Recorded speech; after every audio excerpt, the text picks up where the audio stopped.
And it's my pleasure to announce the students of Ocean Shore and Sunset Ridge Schools. It's on. It's on. I hope I have the correct names. Kennedy, Sienna, Rivers, Emmanuel, Haley, Quinn, and Bruce, who will lead us in the flag salute, read the land acknowledgement, and provide highlights of their school. Yes. The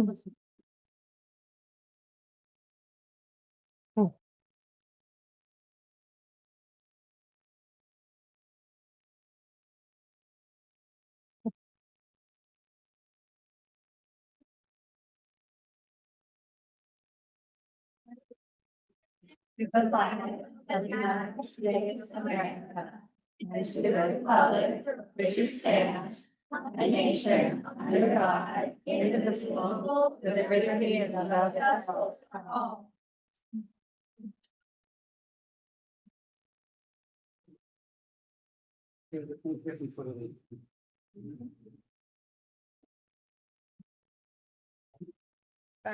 I'm going.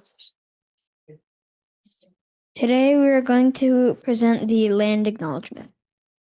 The Pacifica School District acknowledges that we have gathered on the unceded ancestral homes of the Ramaytush Ohlone people. As guests, we humbly extend our gratitude to living Ohlone elders and community.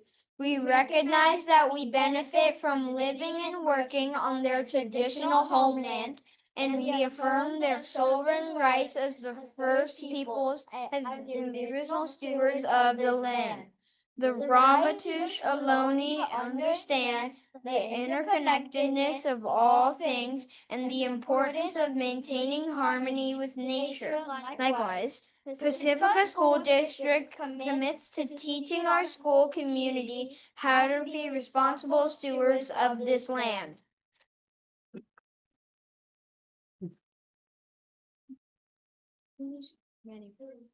Notes.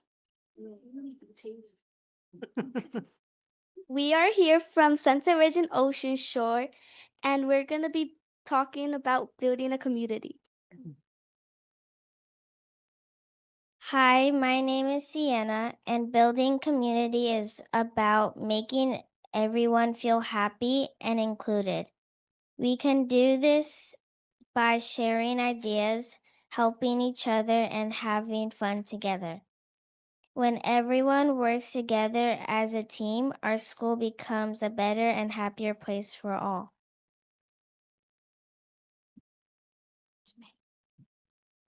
Hello, my name is Manny, and today I'll be talking about building a community. When we build a community, we talk kindly and we share and we include everyone, no matter what school they come from. For example, playing with others, and helping teachers to build a community. It makes everyone feel like they belong and that they are important to this school. Let's be kind and helpful to make our community strong. What's he gonna do? My experience here at Sunset Ridge campus has been good, but it has been a bit different than Ocean Shore.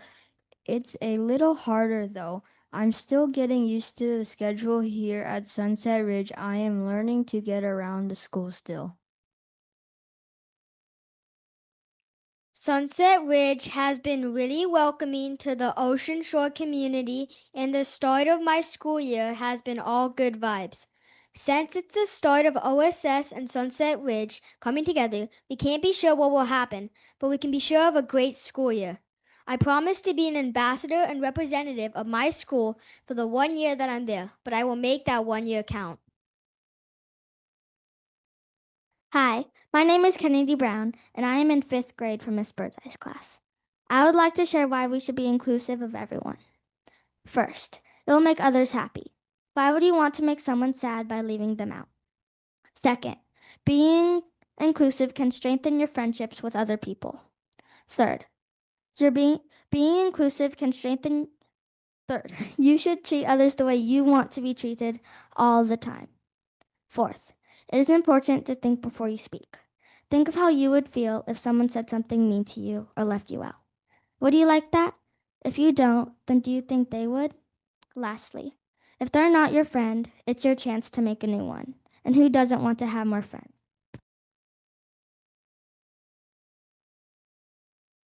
I know we are all going through changes this school year with our 2 schools joining together.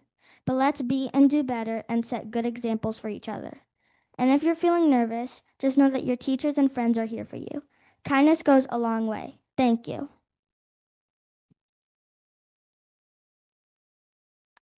I think that Ocean Shore Sunset Ridge is a representation of a school where students can be comfortable in learning, and for some of us, learning in a new school can be hard.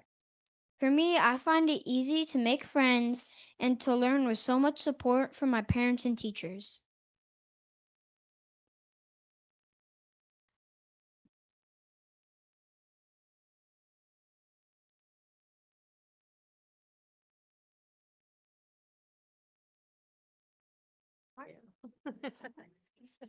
Thank you.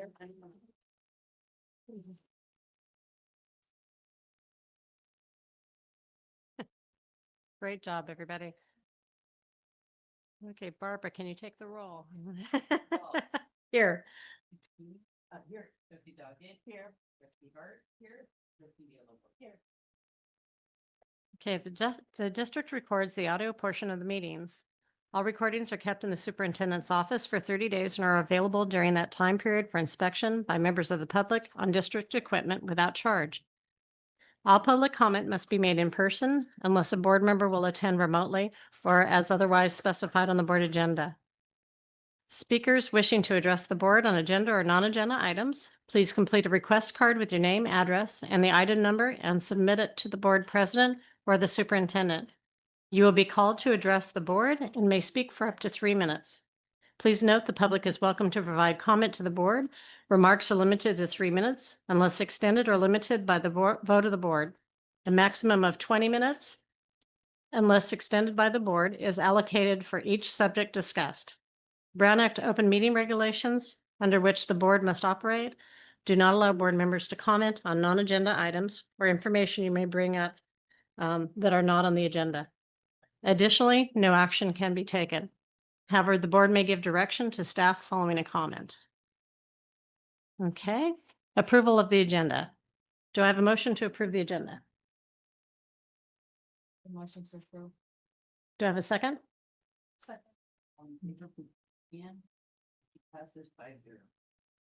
Okay, report out on closed session topics.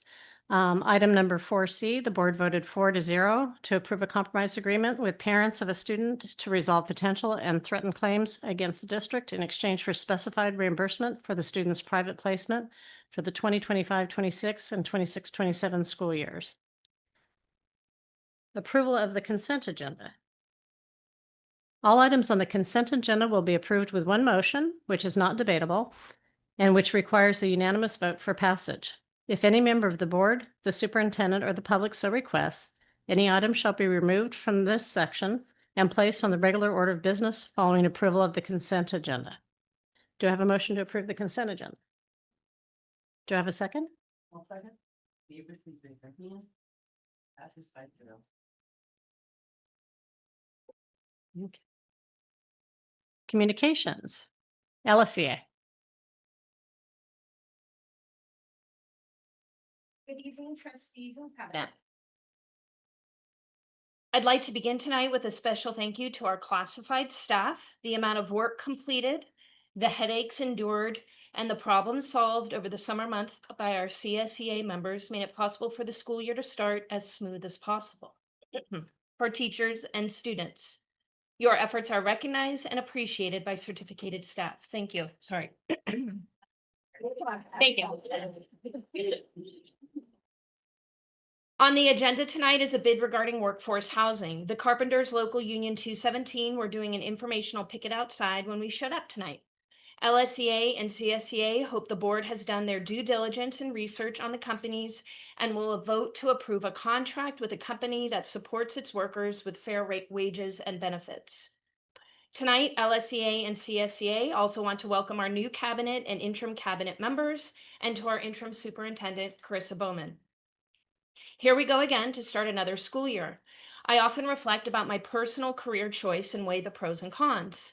Sometimes the pros and cons sway between columns. One thing that is standard for me personally is the clear beginning and end that comes with school.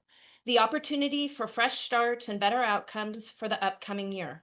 Opportunities for better luck next time are plentiful. This is true for both my teaching career and my role as a union leader. As a teacher, I am always optimistic. I believe my lessons will improve. Those occasional dry lessons will hopefully become more engaging. And this year, I will finally feel a step ahead of my workload. As a union leader, I try to be optimistic for a good year ahead with our relationships with administrators and board members. LSEA is starting the year with that optimism yet again and hopeful for feelings of success this year.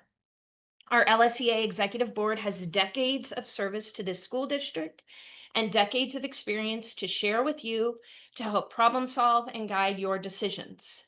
We know this place well. We understand its challenges. We can often predict outcomes, and we bring valuable insight to the table. Each year, our relationships shift. Sometimes we see encouraging progress. Sometimes we face setbacks we anticipated. But here we are again, committed to the work and hoping for better luck this time. Meet with us, talk with us, listen to our perspective, absorb our input. Together, we can make this year one of those better luck next time years that truly turns into success. Thank you.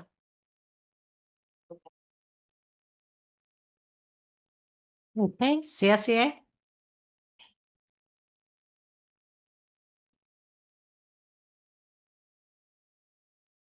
Good evening, trustees, superintendent, and cabinet, and all of our esteemed guests. Welcome to 2025-2026 school year. As each new school year begins, we are filled with many emotions, excitement, anticipation, and yes, sometimes a bit of apprehension. This year, perhaps more than most, these feelings were especially present. Now that the first week is behind us, I think we can all say with confidence, we did it. Was it perfect? Of course not. But I have full faith that we are very close to ironing out the final details to ensure that all of our school sites are running smoothly. Tiff and I, along with our CSEA labor representative, Dustin, had the opportunity to meet with our new interim superintendent, Dr. Bowman, our new interim deputy superintendent, Martha Ladd, and our new interim HR, Bindi Graywall. We are eager to get to work on a new contract since our current one expired June 30th. Our initial conversations have been both productive and encouraging. We are excited about the opportunity to collaborate in ways that ensure classified employees feel truly valued.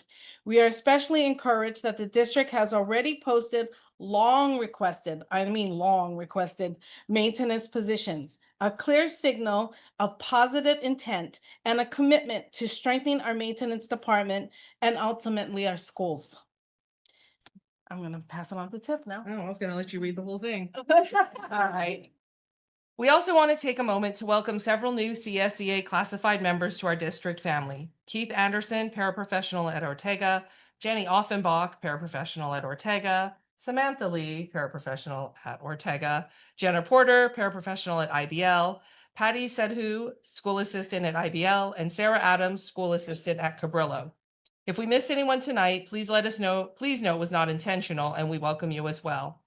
In closing, we want to take a moment to recognize our members who worked throughout the summer. While many of us were able to rest and recharge, a dedicated group of classified staff kept everything moving behind the scenes, enrolling students, onboarding new employees, and completing the countless tasks necessary to prepare for students' return. Their tireless efforts ensured a smooth start to the school year. We are deeply grateful for their commitment, and we are proud to stand here tonight to honor and celebrate all that they do by recognizing them as our above and beyond members. We look forward to our LSCA CSEA social at Sharp Park. We can always count on LSCA to be a strong labor partner. Thank you.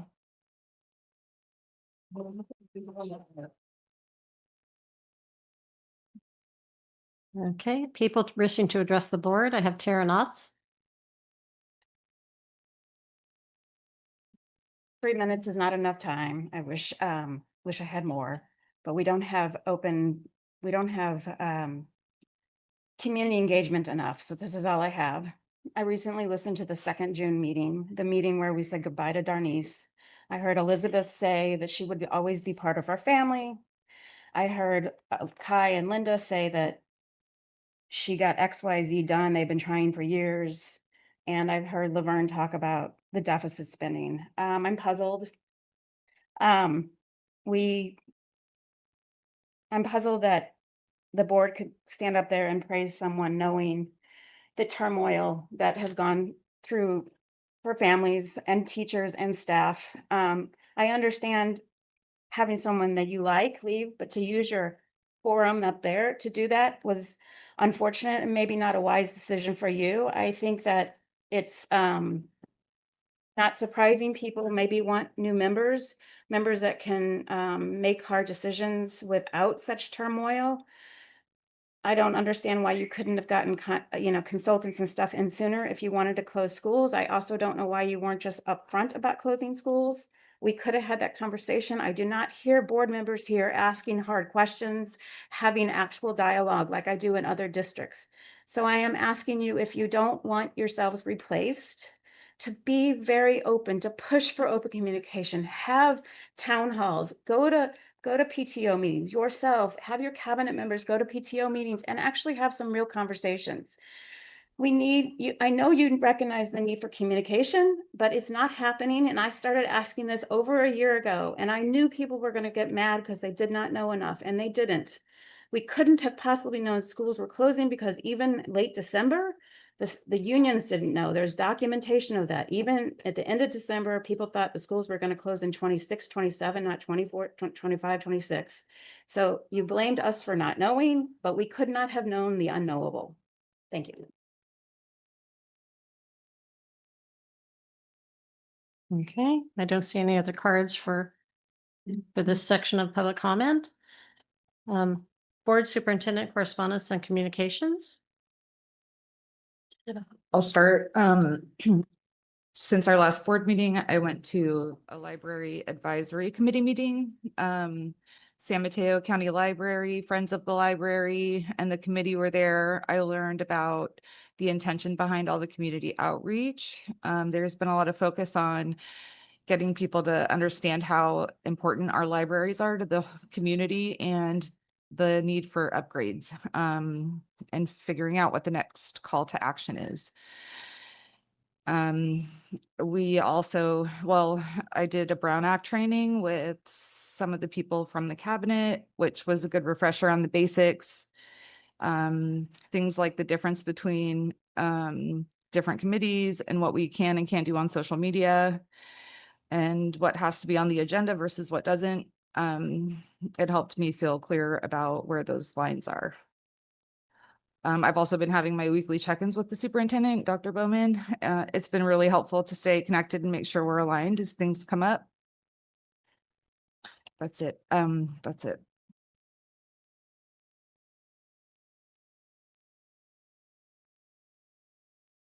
I had my weekly meeting or my bi-weekly meeting with Dr. Bowman to catch up over the summer.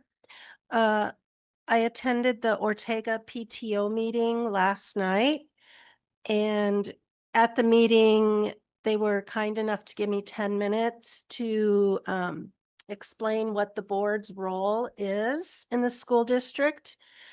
And as we were talking, they requested that they would like to have more communication with the board members. And so we were talking about just throwing ideas out there that maybe the board could meet with the PTOs, I represent Ortega right now, so I could go to their monthly meetings. And the way that I would benefit from that is I would get a direct view of what they are focusing on for that month, how they're helping the district in different programs. And so I let them know that I would be reporting out on that and that I am in support of working closer with the PTOs like we do with PEF and our budget collaborative and something more formal. Oh,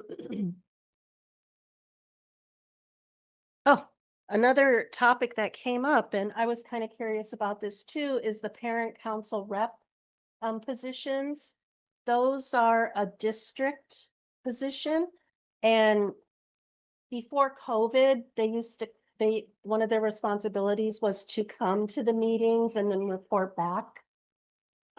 I don't think that we've been doing that. I mean, things were kind of mushy, you know, with the COVID, but then I think we need to get back on the track of having the parent council reps maybe review the responsibilities.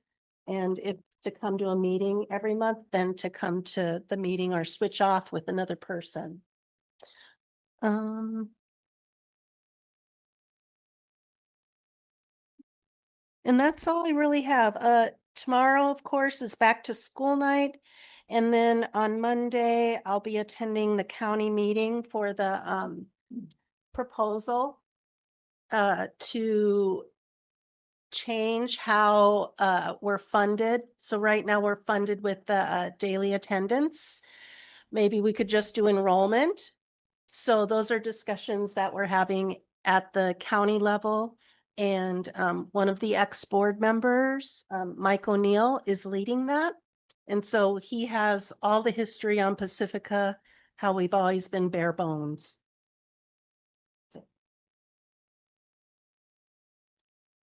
I had a summer one-on-one with Dr. Bowman. I also talked to LSEA, Rachel Merlot, over the summer.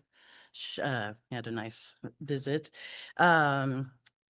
And I think that's it for me today. I tried to take some time this summer to kind of regroup because, as many know, last year was a rough year. So just try to clear my head a little bit over the summer and be back for this year. So that's it. I had a similar summer, took a break, but I did do my meetings with Dr. Bowman, just so I could keep up with what was going on.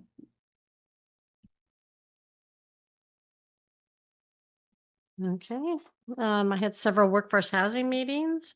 Had the welcome back breakfast with the staff and teachers that was at IBL, and everyone was there and seemed excited to be back. But I think they were just happier to see their friends.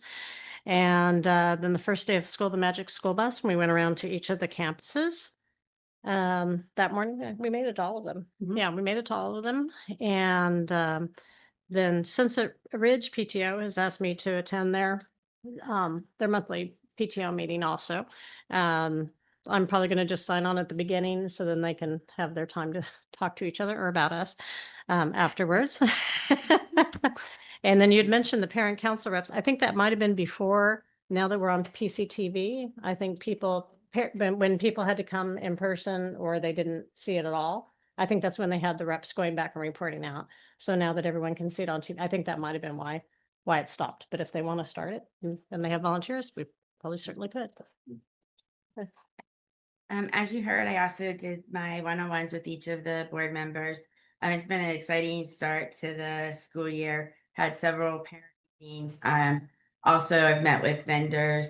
I touched base with both LSEA and CSEA a few times. I joined Bridget at the Brown Act training, and I was on the Magic School Bus, and we also were able to provide breakfast as a welcome and thank you for your services to our maintenance and facility individuals prior to the first day of school. And then we had a district office breakfast and welcoming any new staff and thanking them for the great job that everyone did in getting the schools launched and ready for the first day. And I will definitely look into the parent committee, and then clarifying if you're speaking of the parent advisory committee for LCAP or a different one. So any clarification would be helpful. Parent council rep. Okay. So it's- Okay. Okay, we're going to go on to information items. Item 10A, Indoor Environmental Quality Assessment Report, August 20th. Dr. Ladd.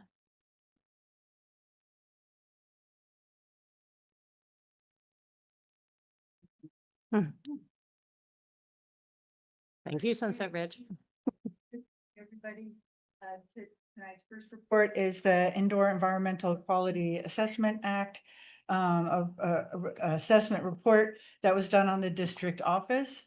Overview of what we will cover tonight is we will go over why we did the report, the scope of the work and the assessment, some conclusions and recommendations that came from the report, and our response to the report and some perspective timelines.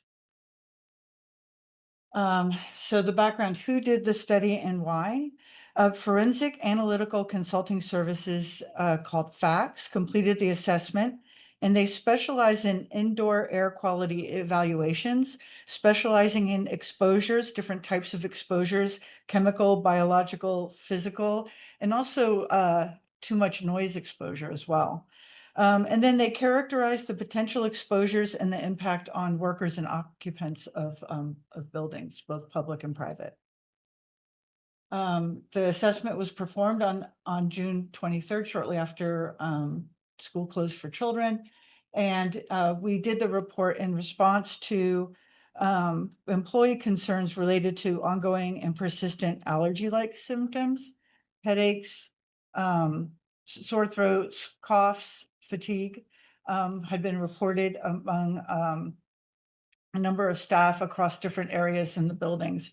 And so that precipitated Dr. Torres to initiate the study. The comprehensive report contains findings and recommendations, and the full report is also contained in the board packet as well for you all to review and for the public to see. The scope of the work. So they did a profile or a history of this site. As you may know, the site has had additions on it, including the ESS building. There also have been changes to the HVAC system to upgrade it. So the majority of our HVAC system cannot be contained within the ceiling, is actually on top of the roof. So they did a look at, and the roof was replaced in 2022. They looked at all the different kinds of major repairs and replacements that have been done as well. They also interviewed personnel and staff in an effort to collect relevant information for what they were going to be doing.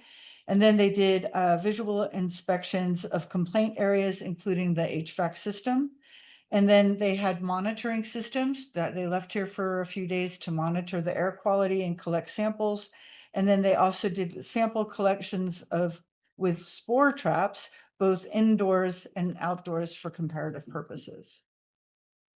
So some of a couple of the positive conclusions that came out of the report is that there are no hazardous conditions in the district office or the ESS building. And there is not a clear environmental cause for the symptoms reported by the occupants. However, there are several explanations for stakeholder concerns and occupant symptoms and degraded indoor environmental air quality that can be contributory to the complaints that we're receiving from workers in this building. So here are the conclusions from the report, and the scale is when an issue is confirmed, meaning they're absolutely certain that it's there. Probable means that it's highly likely that it's there. Potential, that that the environment has the potential for this thing to whatever they're looking at to be there. But they may not have been able to do an in-depth look. They did not tear apart walls or do anything like that when they did the inspection. So then that might have been probable. And then unlikely means that they don't think that whatever that area was of concern, that they think that it's not likely that that's an issue here. So we have probable, inadequate ventilation contributing to the undesirable environmental air quality, meaning that we don't have any way that new air gets into the office or any mechanical way that new air gets into the district office, either in this building or the ESS building. And while we do have indoor fans, it's not, they don't mechanically bring air in. So the only way that we can bring air in is if we remember how it works in physics, by opening windows in one side of the room and the other side of the room to get the air moving across. And so sometimes that can be difficult because we do have structures sometimes in the way of the buildings or in the way of between the windows. But the big recommendation there is just being able to move the air around and have a supply of fresh air coming into the building. The lack of air circulating can cause the air in here to become stagnant, and also for the temperature in the office, in the district office to increase over time when you have more people in the room. The other potential is the temperature and humidity conditions are contributing to an undesirable indoor environmental quality. So again, there's two things that could be causing the temperature issue. One is that we don't have thermostat temperature control all around the office. There's only one place where the thermostat is zoned to control the temperature. So if you want to be warm on one end of the office building, somebody has to be super warm because the temperature, it will warm up just this one area because it's not reading all the areas, or there aren't temperature controls or an HVAC system that heats and cools different zones. And then the potential for and then also humidity conditions. So you have a lot of people in a room or a closed room, a lot of breathing, and then it can create a higher humidity. We're in a high humid area, being near the ocean. And so we have a high humid situation anyway in where we live. So that can create changes in temperature that are uncomfortable working conditions. The other potential is mold growth contributing to the undesirable air quality.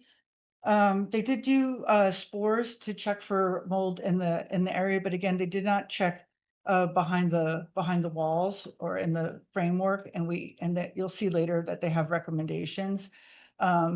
There are circumstances that were reported that would indicate, which is why it has a potential there, that would indicate that there could be mold growth contributing to this. And so there's that piece. And then unlikely, they did not detect elevated carbon monoxide contributions contributing to the reported occupant symptoms. I think I got everything. And then, so the recommendations are to increase adequate ventilation. One thing is to ensure that the HVAC system is running continuously, which is one thing, it will be pushing air in. But again, our HVAC system is not drawing air in from the outside to continually circulate it. Increase the amount of outdoor air introduced into the building by keeping the windows open. To mitigate mold growth, to repair rotted exterior panels, damaged windows, wood framing, wallboard, ceiling, and tile impacted by moisture should be reviewed for mold and mitigated by a qualified construction professional. And then some of the other things that they listed in the report was to increase efforts in housekeeping to prevent dust loading, to manage or improve the functionality of the exhaust fans in the restrooms. That would help with the humidity piece. And then additional assessment would be required if occupant symptoms continued. So basically, an in-depth assessment would be needed to really understand the potential of mold growth to be impacting occupant symptoms, and mold growth symptoms are cough, sore throat, fatigue, headaches, and allergy-like symptoms that have been reported. And then we have a response to a report and timeline. After we got the report, Cabinet kind of digested the report, and then we held a meeting with all the members or the occupants of the building, and we reviewed the report with them and the results of the report and established what our next steps would be. We have requested quotes to assess, essentially to assess what needs to be repaired and the extent of repair that's needed. So is the HVAC system operational in the way that it needs to be for the number of people that are occupying this building? Do we need to have a better temperature and zone control for heat and cooling in this building to prevent mold growth and also to prevent the effects of the humidity? So basically there's an assessment process that we need to do. We also need to inspect the HVAC and the exhaust fans to ensure that they're functioning properly, and then manage our indoor ventilation in large meeting areas and office spaces, which I'm sure you can agree when we do these meetings. So we'll get quotes on the extent of the repair needed. Basically, what is the extent of the problem that we're experiencing here? And then how will we fix the problem would be the second quote. So to the extent of the problem would be what we would present, put out to bid, and how to fix that extent of that problem. So here's the timeline so far for assessment and repairs to windows and outdoor panels. August 1st, we had multiple job walks around the buildings. August 12th, we posted for a request for proposal and assessment for outdoor repair of panels. We've received back as of tonight two proposals, which we haven't had an opportunity to review yet, of what it would cost to assess the needs of this building in order to mitigate the symptoms of poor air quality here. And then by September 10th, the site investigation should be completed. And then we'd be able to have a report on the assessment and repair recommendations, as well as cost estimates. In spite of what sometimes appears to be a quick timeline, there are still ongoing concerns for worker health and occupant exposures. The first part of the process is just getting quotes to assess for the extent of the cost and repairs to windows, outside panels, electrical for the HVAC and temperature zones, as well as electrical loads across the building. For instance, running equipment and efforts to maintain consistent temperatures in the office spaces can overload and degrade electrical breakers. So when people are super cold on my end of the building, we don't turn up the heat. I have a space heater, and when we're adding space heaters around the office, it can cause the breakers to overload. The second part of the process would be assessing the cost of the repairs and the timeline to repair. And then and then we're also reporting that allergy-like symptoms, headaches, sore throats, and fatigue do persist over this period of time and are causing impacts to workers' health. So while we're in, so one of the things that we're investigating right now is for the district office staff to relocate to the 411 Oceana facility in advance of the outcome of the assessment and the determination of the cost of repairs, out of an abundance of caution for our workers' health. Are there any questions? I have a question. Is the Ocean Shore campus occupied? There are our technology team is there, and our technology resources are there right now. Thank you. Mm-hmm. I have some questions. Okay.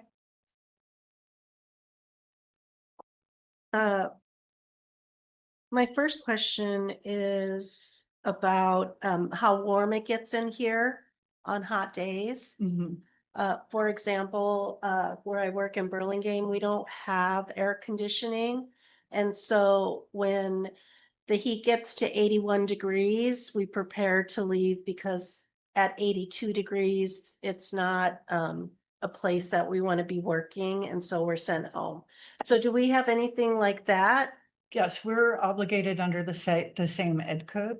So on our school campuses and in the district buildings, if the building temperature were to get over 81 degrees, from the temperature outside, not because I turned it up because I wanted to go home early. But yes, then at 82 degrees, we're obligated to, we're either obligated to fix the problem and bring the temperature down at that moment, or we're like, or we need to end work. Yes. Okay, my other question was the mold growth. So what you're saying is when you were talking, I was just thinking about like this wall, for example, because there's a lot of space in between it. So I'm not sure how it would work, but they would have to open up the walls and look for the mold. And that would be at all the different panels or walls. Typically what we're looking at are the exterior walls where we actually can visibly see rotted panels, but we don't know the extent of the rotted panels. And then there's also like this protective paper that goes over there before we overlay that also is a barrier to mold. And the building is so old that the expectation is that that paper is gone. And so that, how long has it been gone? Like just yesterday, or has it been gone for years and years and years? That would increase the chance that what's there now is not necessarily healthy. And then do we know which fund we would be using? Is it the general fund or is there a building fund that we would be using to pay for the assessments? I would have to work with our building, our facilities manager on which funding we would be using for that. But this would be the kind of funding we would, the kind of project we could be using that would have been allocated for this building. Okay. And so are you planning on moving quickly? I mean, since we're in it's a school, so we're forming a committee, and we have scheduled 4 meetings, and the Google form went out today for committee members. We had a meeting on Monday informing the staff that this was the potential of what could happen. So they're receiving the Google form today. There's dates for 4 meetings, and then we'd have those along the way, have those recommendations and do a cost analysis and those kinds of things. Thank you. Yeah. I'm just wondering if you could remind us when the building was built. I know we had additions, but how old is the building? Oh, okay. I'm glad I brought this.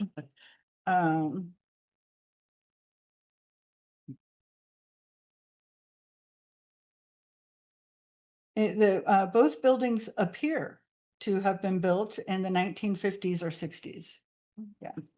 Okay, So, a little old. Great. Yes. Thank you. Happy to say before me. Yeah.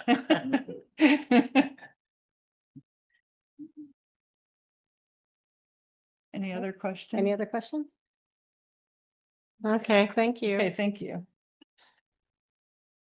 And item 10B, 45-day budget update. Dusty? Good evening. Can you guys hear me? Can't hear you.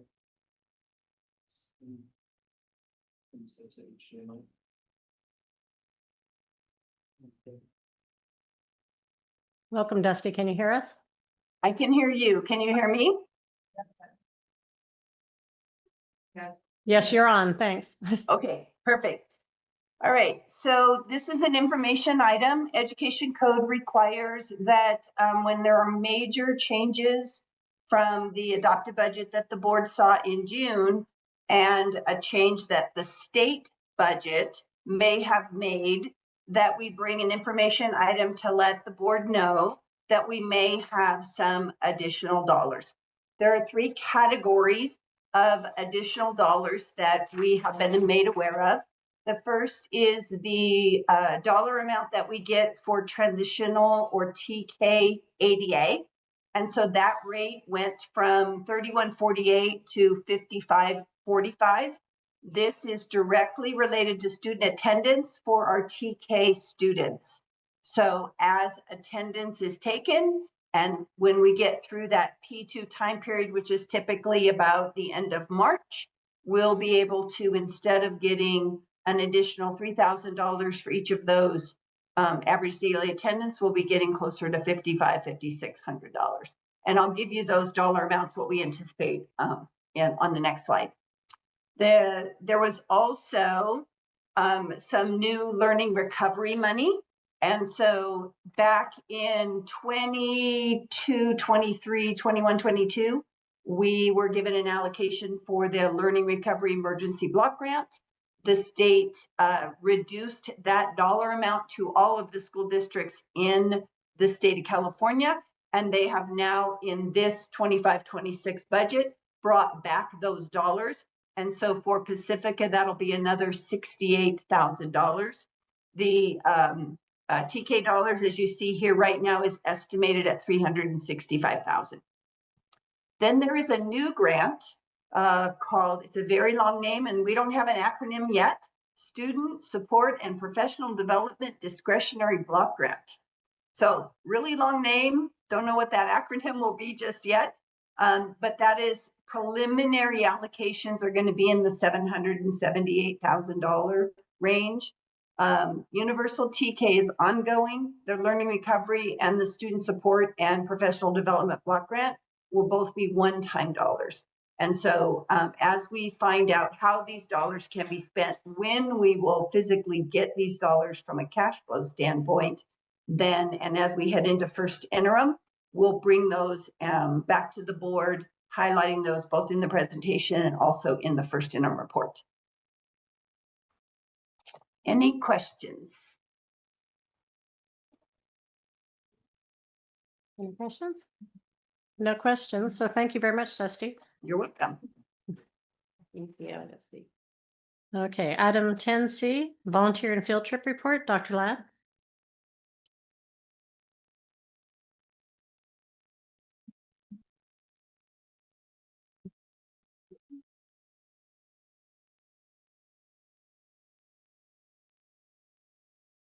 Good evening. Presenting tonight a volunteer and field trip report. The overview on this report is that we will go over some of the background on why this report is coming to you tonight. And then I want to review, there are two major board policies and associated administrative regulations. One is volunteer assistance and the other is school-sponsored field trips. So I wanted to review those with you and then some of the recommended changes to those policies. And then there's an administrative regulation, 3541.1, and then the associated exhibits, Exhibit 1 and Exhibit 2, which involve private vehicle and commercial vehicles. And then there's a discussion part of the presentation around school practices, insurance requirements, student safety, and district liability. Recent changes to state laws and litigation awards have caused a lot of schools to start looking at, their board policies and making sure that their staff, their principals, their sites are all trained and understand, what they need to do to ensure the safety of their children and make sure that everybody's trained. Every year we do the Vector Solutions training, which is part of that effort and that work. But also school districts are also starting to rethink their policies and practices with respect to volunteering in field trips to increase student safety, reduce liability, and potentially to reduce annual insurance premiums. There are two assembly bills that have recently passed, AB 218, which is the Child Victims Act, and AB 452, the Justice for Survivors Act, which have resulted in districts having to take a more conservative and cautionary approach to volunteering and private driver field trips. Both of these, AB 218 and AB 452, are highly supported across the state and in all districts and communities because they support kids and they prevent violence to children. But it also, Child Victim Act is a way for survivors to the statute of limitations for what they went through is not expiring. And in some cases, the statute of limitations has been extended, and in some cases, it's not expiring. So some districts are looking at claims that occurred in the 70s, going back as far as the 70s, and and for districts that maybe pool their insurance with other people, so say districts pool their insurance with LA and there's a claim in Los Angeles and a smaller district pools with LA because that's been beneficial to them.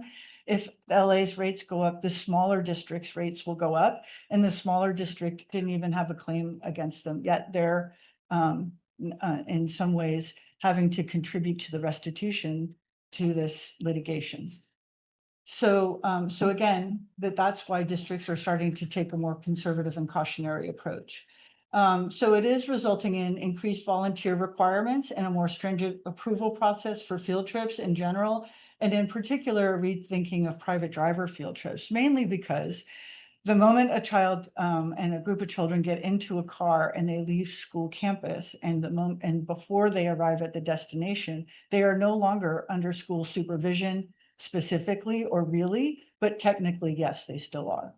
So, so that can be a risk that some school districts no longer want to take on, and they're trying to look at different ways that they can handle this. Volunteer assistance overview of board policy and administrative regulations. Our board policy is 1240, and it outlines the overview of what volunteer assistance is. And here I just gave a very general look at some of the big ideas and what volunteer assistance is. A volunteer is not to replace the normal duties of classified staff or certificated staff for that matter. Volunteers shall act in accordance with district policies, regulations, and school rules. Volunteers shall not be discriminated against, and there shall be a plan for recruiting, screening, and placing volunteers. The administrative regulations, all administrative regulations provide more details on how to implement that policy, and ours do. The types of, they outline the types of tasks that can and cannot be performed. They talk about the basic skills proficiency requirement, that outline what the criminal background check should be, about information regarding registered sex offenders, and the types of volunteer facilities projects. So these are like beautification projects or other types of projects that volunteers may do on campus that are outside of like tutoring or working with children. Changes to the proposed changes to the volunteer assistance board policy and administrative regulations. A lot of them are minor changes to wording and updating the language in the policy, just sort of like making it more modern. Even though the policy was updated in 2023, there's always new language. There's also changes in the part of the policy that prohibits discrimination of volunteers to expand the number of protected classes, and an update on language uses there. There have also been numerous formatting changes to the document. The updates of duties to volunteers as well as activities volunteers are not authorized to do. For instance, they're not authorized to assign grades or perform teaching or administrative tasks in place of classified staff who might have been laid off. So that's also been added. And there's clarifying language regarding criminal background checks, registered sex offenders, tuberculosis assessments and examinations. So for instance, I was surprised to see that there was a way for a registered sex offender to be able to volunteer on our campus. That's been eliminated. Okay. School-sponsored field trips. This is an overview of policy and regulations. Board Policy 6153, the summary. It outlines the purpose and the parameters of the field trip.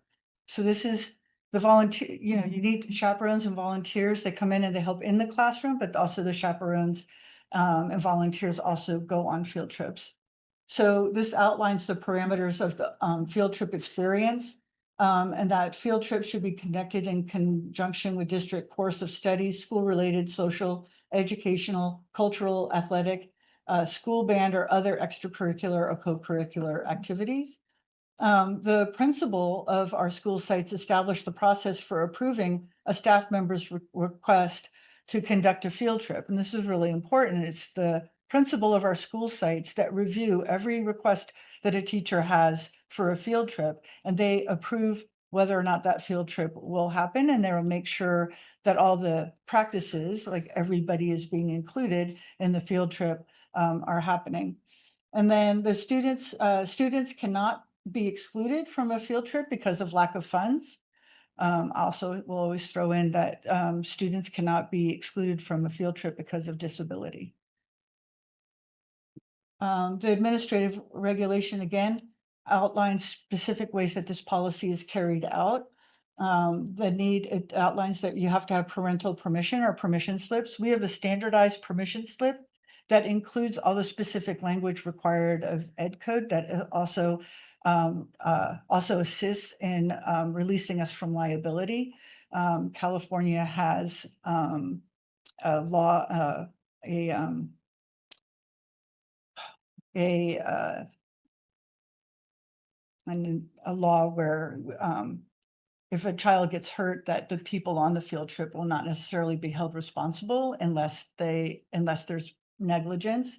So our field trip forms highlight that in the form. So they also outline procedures for safety and first aid. Their supervision parameters are discussed. We have specific ratios of adults to students when you go on field trips. We need more adults, the younger you are, fewer adults, the older you are. And then again, there's another nod to funding that students cannot be prevented from attending a field trip due to lack of funding. And then the administrative regulations also go in and really clearly outline trip approval for day trips, overnight trips, and trips that involve water. So there's detailed, for instance, a trip that involves water, chaperones and teacher need to be in a bathing suit to be able to go into the water and be with kids. So there's those things. These are changes and updates to clarify Board Policy 6153 and Administrative Regulation 6153. And I've outlined them here. One of the add-ons is in Administrative Regulation 6152, 6153. I think there's a typo there.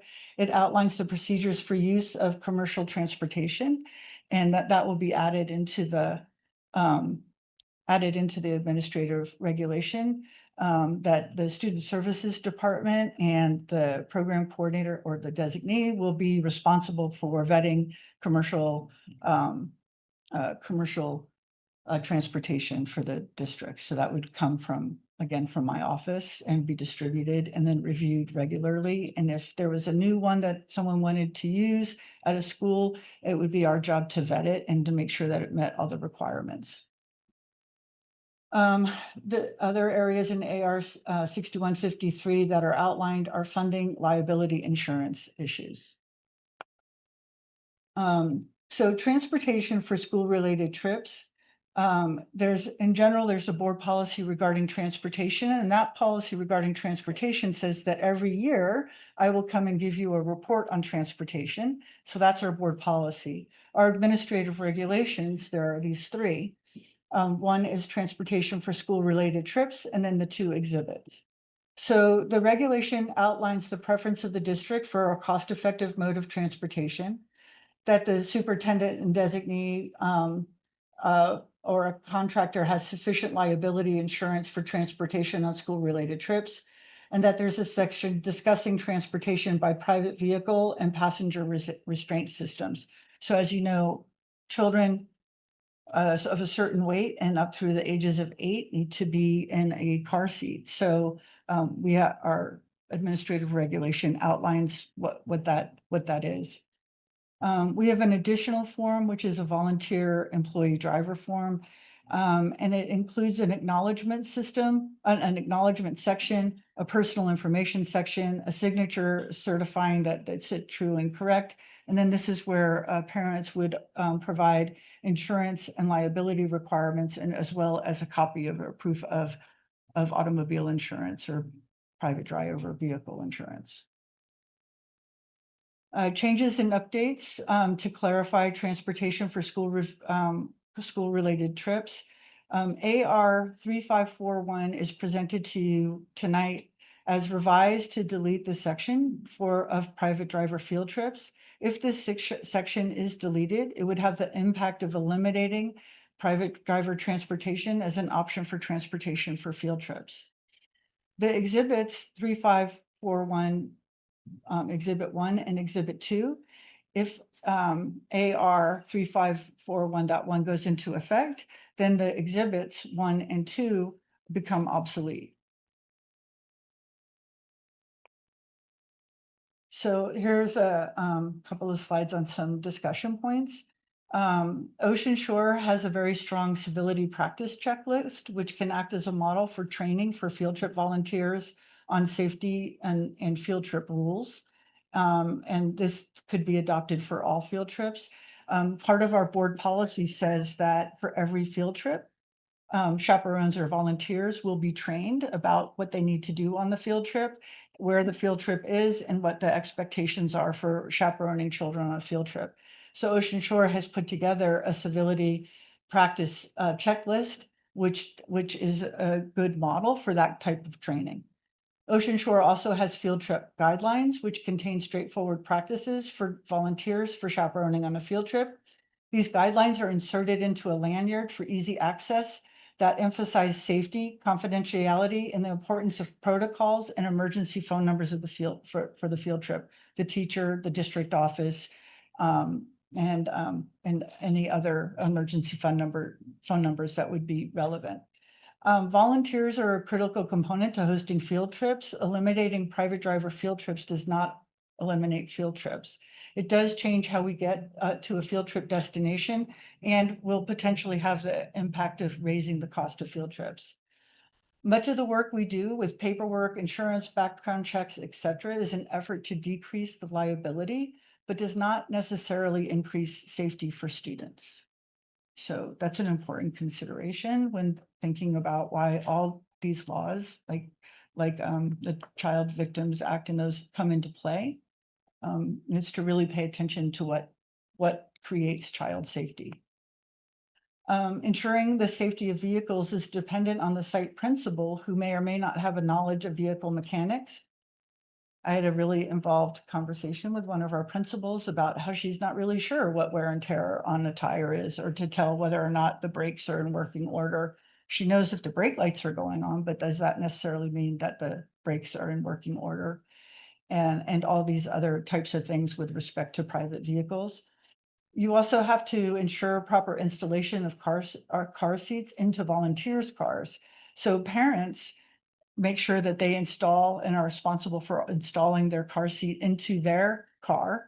And so they're liable for what happens in their car. They come and they drop off the car seat, and then the principal's now, or some other parent is now responsible for installing it properly in their car.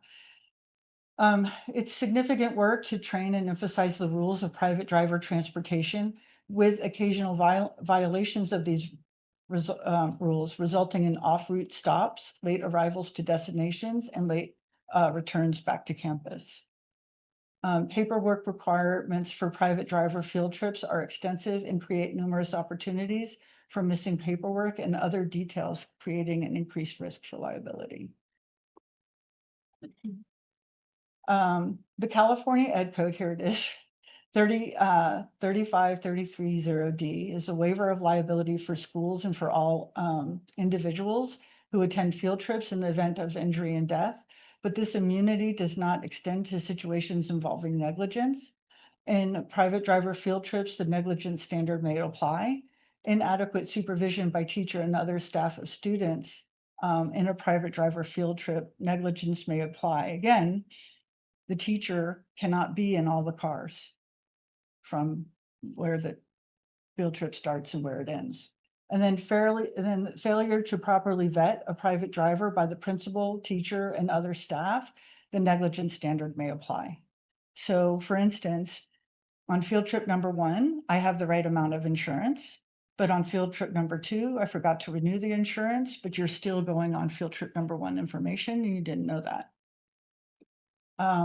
Approval of the updated administrative regulation for school-sponsored field trips, 6153, has a procedure for vetting and providing information on commercial vehicle transportation to all school sites.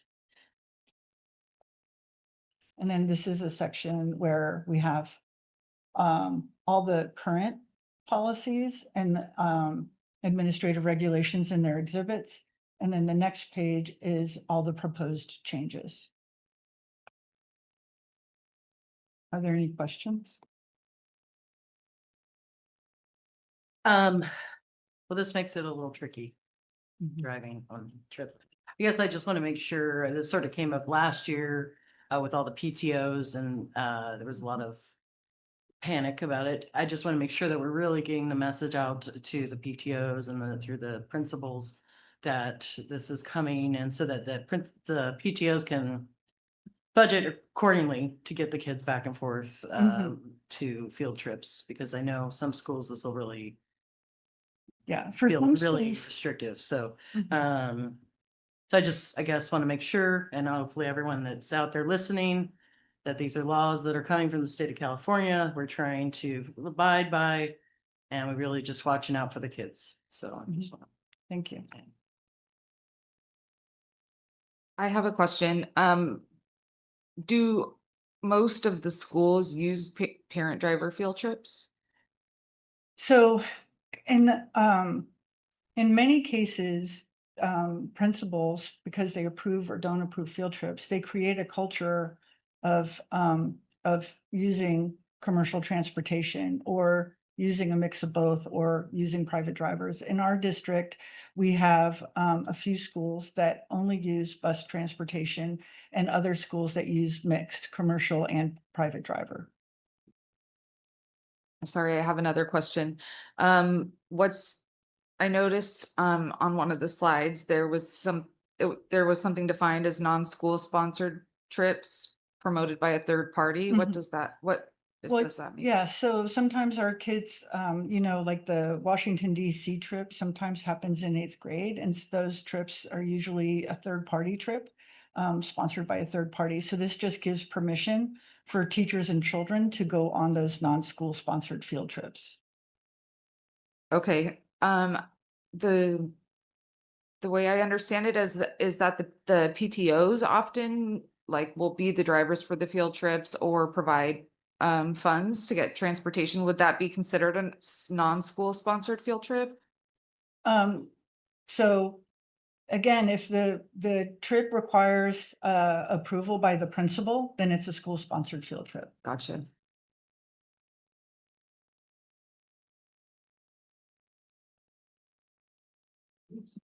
Any other questions on it? Okay, thank you. I think you're still up though. Dr. Ladd, so item 10D is the first read for the board policy and administrative regulation. 1240 volunteer assistant, BP and AR 6153 school sponsored trips, AR 3541.1 transportation for school related trips. Which I think is pretty much what you just went over. Yes, that is pretty much what I just That was the went first, over. okay, so that and the first read, Mhm. it's a combo bit. So so that's a lot of information, but then you'll see when you look at it has all the red lines on it and it has the recommendations for all the changes. And so I can come back in September, and if there's any additional questions or changes that you would like me to make, you could make them at that time.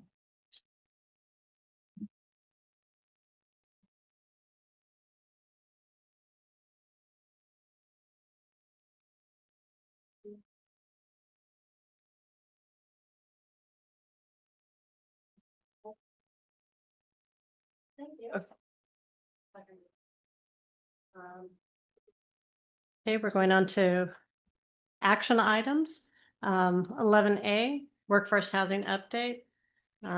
Dr. Lev and Lev of Brookwood Advisors.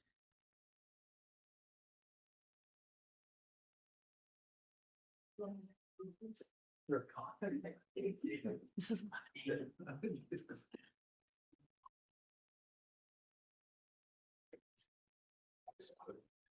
Okay, good evening. Lev Weisbach is here with us tonight from Brookwood Advisors to give an overview on workforce housing. Good evening, everybody. We received bids from 4 general contractors in regard to the workforce housing project, and we're here tonight to recommend the award to the lowest bidder that we received bid from in the process. the cover sheet of our presentation tonight are renderings of the units that are part of the workforce housing project. You all haven't seen those yet, and I thought it would be nice to present those tonight. They represent that we have two different subtly different color palettes in the units. And we've organized it so that they are sort of available in all the different unit typologies that we have so that the teachers can select their preferred color palette.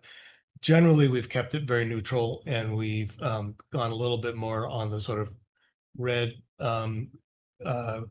in the wood colors and pink colors on one unit and more grays in the other. But mostly a lot of sort of very neutral colors so that people's personal belongings, their personal taste can be reflected in how they furnish their units. I'm sorry to interrupt. I'm having a hard time hearing you. Would you mind speaking into the mic a little bit more? Sure. Thank you. Where There's is a the light mic? and a mic. One's the light, one. I don't know which is which, but Yeah, is it just me that can't hear well? I'm sorry. I'll bring this a little closer. Is that better? Okay. So I'm moving on. So we had 4 general contractors who were pre-qualified to bid the project. They included Guzman Construction Group, Cahill Contractors, James E. Roberts Obayashi Corporation, and Midstate Construction Corporation. You can see there was a very wide spread of bids, all the way from $61 million to $47 million. Midstate Construction is clearly the low bidder. We did ask when we presented the information in the RFP for the general contractors to provide some alternates in case we needed to use alternates to reduce the overall project cost to meet our budget goal. We were obligated to review the alternates and to determine whether or not if we selected a slate of alternates, it would change the ranking of the low bidders, and it did not. So tonight we're presenting our recommendation that we award the project to Midstate Construction Corporation, who's the low bidder. I'm going to move on to the next slide to put that in some context for you. We've been in front of you for many years now, and we have presented where we were back in December when we presented the overall project budget and we discussed the funding options with the board. So the column on the left, the 18 December 2024 was the meeting date that we held, where we presented where we were at currently in the overall budget. The overall project budget, including hard and soft costs, was 55 million.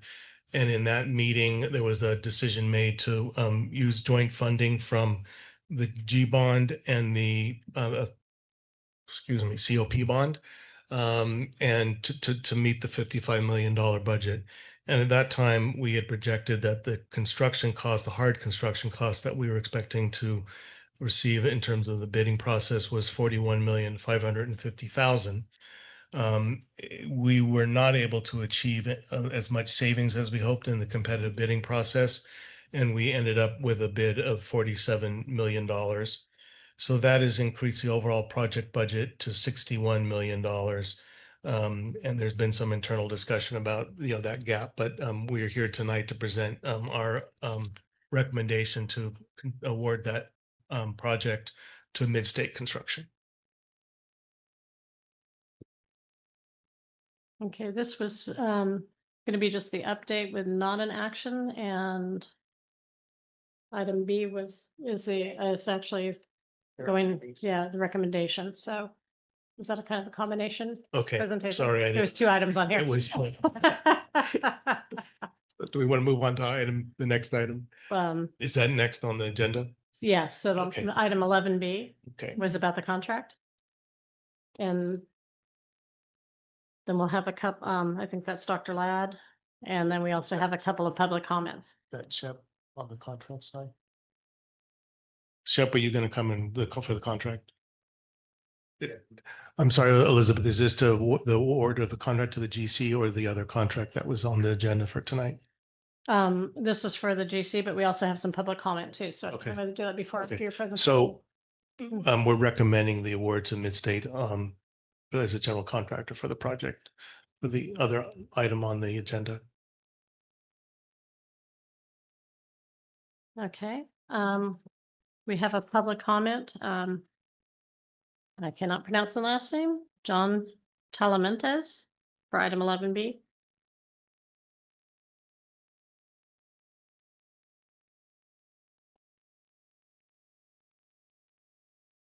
Hi, my name is John Talamontes. I'm a resident of Pacifica for 30 years now. Been a carpenter, union carpenter for the last 29 years. And I just like to say, I'd like to see that this be awarded to a good contractor. One that's being gonna pay the prevailing wages and help the community out. And I just like to see this go to a decent contractor, one that's not being scrutinized. And then we have Darren Clark. Good evening, Superintendent, trustees. My name is Darren Clark. I'm representing Carpenters Local 217 here in San Mateo County. This workforce housing project is important, not only because it provides housing, but because it can set the standard for how construction should be done in our community.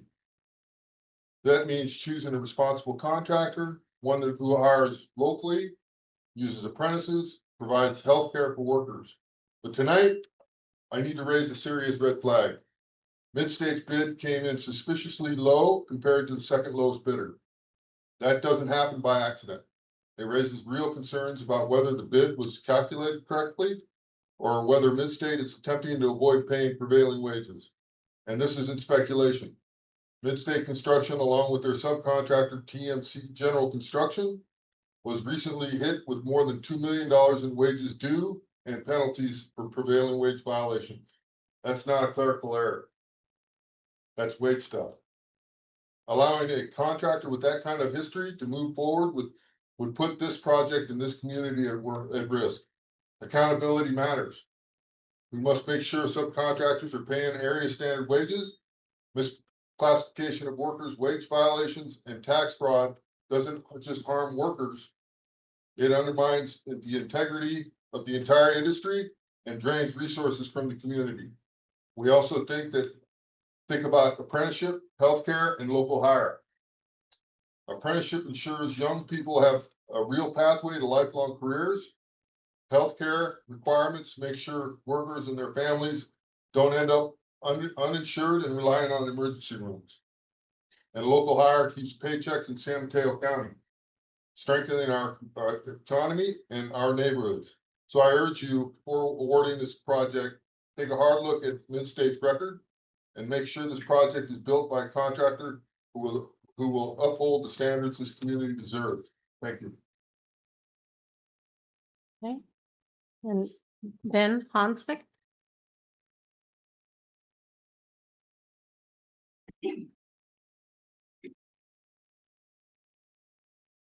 Good afternoon or good evening. Can you hear me?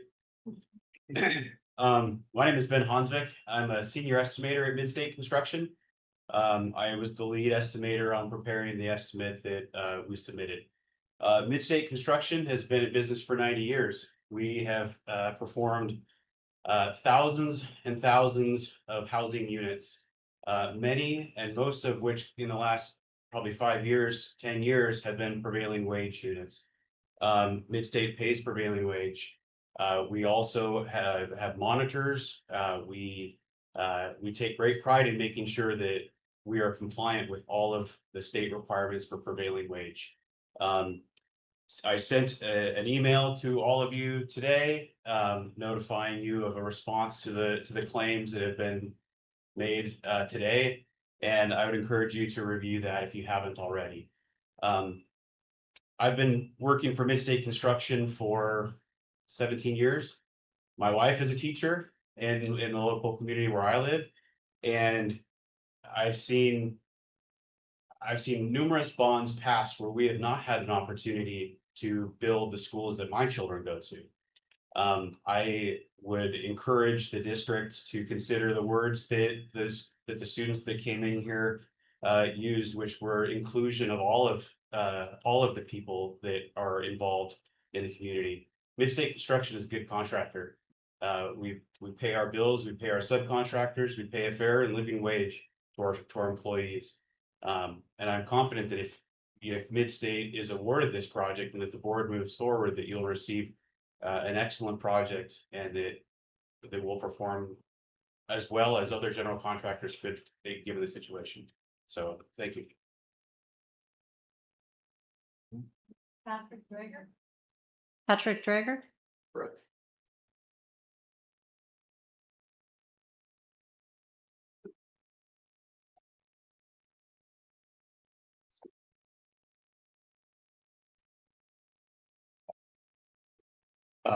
Patrick Drager, I'm the chief estimator at Midstate Construction. I've been with Midstate Construction for 44 years, not 90 years.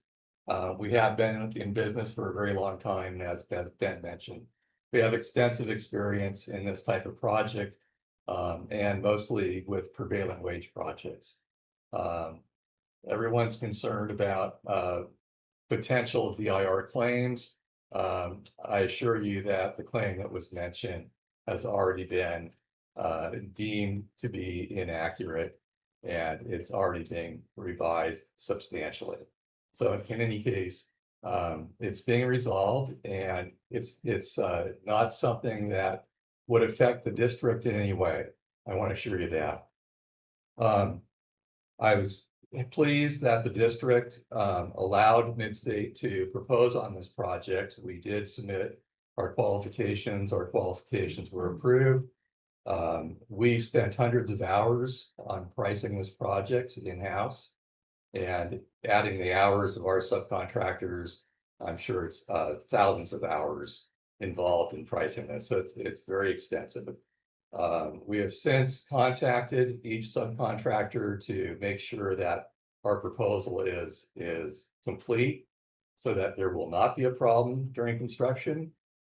And we don't find any error. We don't see any issues with what we have presented in our bid proposal to the district. We are currently working on a project with the water district here in Pacifica. We're building the new district offices. So I welcome you to check with them to see how that project is going. We should be completing by the end of next month. We also did an extensive project at the Ortega Elementary School, although it was roughly 25 years ago. It's been a long time since we did that project. So we have worked successfully here before. We've worked on many prevailing wage projects. And again, as Ben mentioned, our subcontractors and ourselves are very closely watched for wage compliance, both in our office and by independent third parties that check certified payroll to make sure that prevailing wages are paid. We're not just a good contractor. I believe we're a great contractor, and we would be honored to do this project for the school district. Thank you very much. Whoops.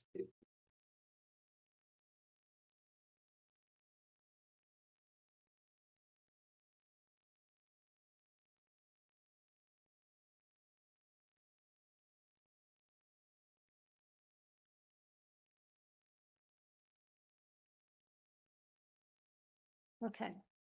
All right. Are there any questions from the board members? I'm definitely concerned. Me too. We've never had a room full of construction workers show up before. And as someone who advocates for working people, I would like time to investigate some of these claims since they just came up today.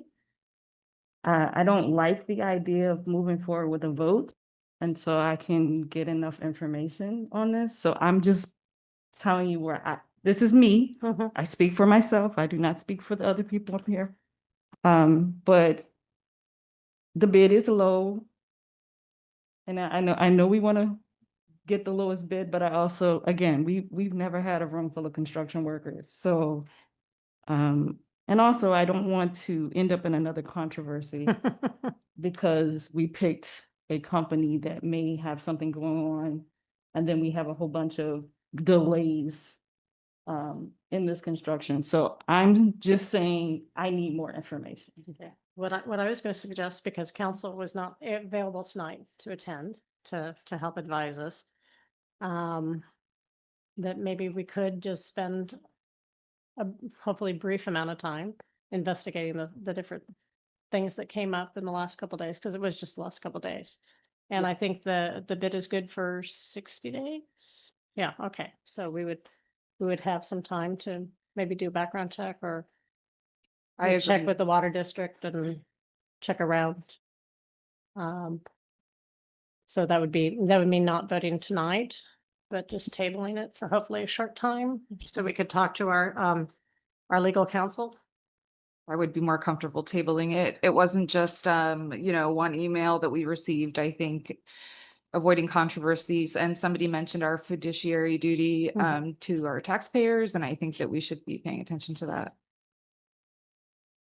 Okay. And I also want to say this does help the community by hiring within the community. So that means a lot to me. I do have a question for. Ask any questions that will help you think about it too.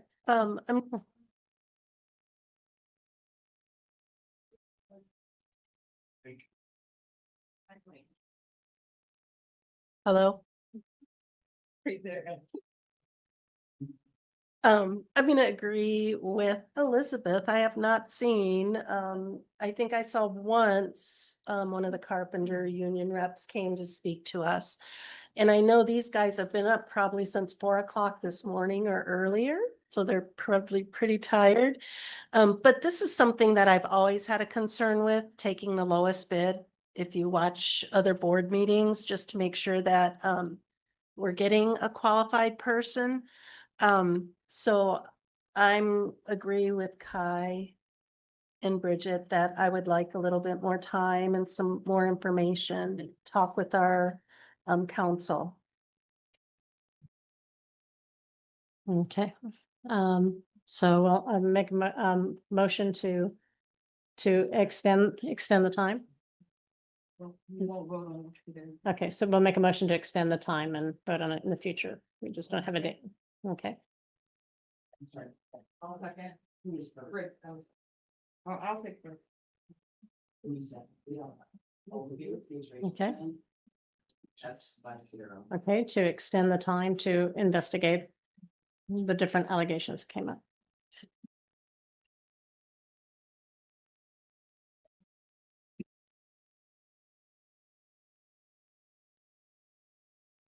Okay, we have item 11C, the approval of the LCAP. We have a speaker first, Tara Knotts. Thank you again. Just reiterating what I mentioned in early June. Your LCAP requires that you have a parent advisory committee, a PAC, that was mentioned earlier today by Carissa. Laverne, you mentioned our parent council reps. They were not met with for most of the LCAP review. Some parent council rep members blended in with the already established CPAC meeting. And in May, we actually asked for the LCAP review at that meeting because no one had shown us the changes that normally happen after you get feedback on the initial in January, February, then you show the people the changes and they review them. That did not happen. So we asked, although that's not what actually happened at that meeting. Anyway, short answer is parent council, a few members of that joined, but we don't have a PAC to my knowledge. I guess you should ask yourself, but a PAC has to have families that meet certain criteria. I believe it's something along the lines of the families that might be identified as having children that are unduplicated. So it can't just be parent council because they're probably not diverse enough. But in any case, I really do hope you form a PAC with people that are on parent council as well as other members. And I hope you have them meet not just during the LCAP, but prior to that, so they get to know each other. In addition, during the LCAP review, it is super beneficial if you can have teachers, parents, admins all in one room so that you guys can do those high quality feedback between each other, because making a wish list that is absent of anything that actually is useful is a waste of everybody's time. And that's what these meetings tended to be, is just wish lists. That doesn't do us any good.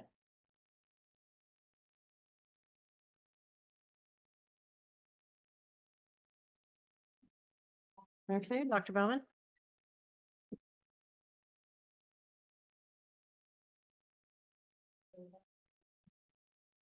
Thank you for the time today.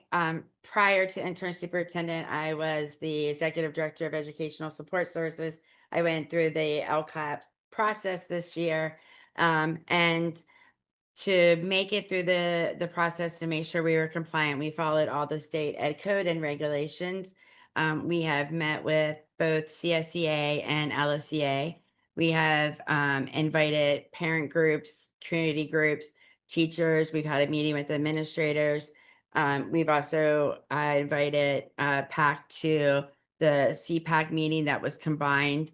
And throughout that, we gathered feedback, which is listed within the LCAP. It's required by law.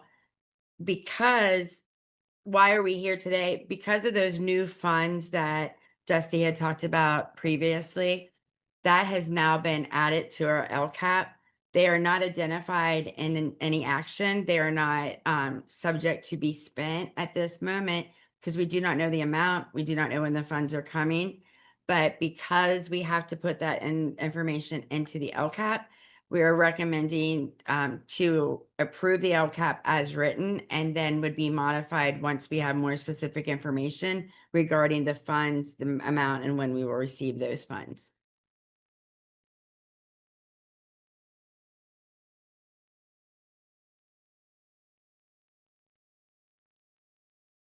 Just quickly, here are our 3 goals. They're the same goals that we have been working on not only last year, but the year before when the LCAP was written, summarizing rigorous engaging instruction to increase achievement and have family engagement with our community and family. Updates, we added the most updated information to the enrollment numbers. We also, what I just mentioned regarding the grant is requiring the reapproval. In the writing of the grant, I had put a section in called comprehensive support improvement, where the district gets a certain amount of support because of underperforming groups. That was a mistake that I personally made. It was to go into another section under differentiated assistance. The information is the same. It's just been moved from one spot to the other. We updated the actual expenditures to the most recent up to date. And then we were asked to put 2023 was already in there, but we needed to add it into the plan summary section. So that's the overview of every changes or all the changes. And mostly it's just updated numbers. And then we added information that the learning block grant is coming, but we have no plans or any kind of process in place at this time to spend those funds. And the recommendation is to approve the LCAP as of this evening. And when we get additional funds or we have additional input, we can always come back together and make any modifications or adoptions. Any questions? I have a question. Is the LCAP always changing? Is it always changing or does it stop changing? It doesn't really stop. It's a 3-year document. And then we do a mid-year update and annual update throughout those years. Because it's a 3-year cycle, we are in the 2nd year of the 3. So but next year we'll have the 26-27, but also during that time, we'll be writing a new LCAP. So changes may be occurring this year and maybe at the beginning of next year, but then really we'll be focusing on the next LCAP and improvement for the next 3 years. And then I have one other question as far as engagement goes. I've seen notifications for LCAP engagement for parents. Or how do those go? Unfortunately, we've had very low attendance numbers. We've offered both in person and in Zoom so that they could do it possibly from home if they had kids. We've also provided different times. We started in February and meetings went all the way up until May. And we've also consulted with principals and any other administrator. Is there a better time to do a presentation specifically at your school? LCAP, it appears that it had somewhat of an increase than what we saw this year, But we also took a very important vote in January, which then went right into the LCAP season. So I think that may have contributed. But for parents and community to really provide input and feedback, it's a great time through the LCAP process because we are developing actions and plans that are going to be specifically for what our kids need. And all that input is always welcomed. Thank you. Okay, any other questions? Okay, do I have a motion to approve the update LCAP as presented? I'll make a motion to approve. Do I have a second? Thank you. Thank you.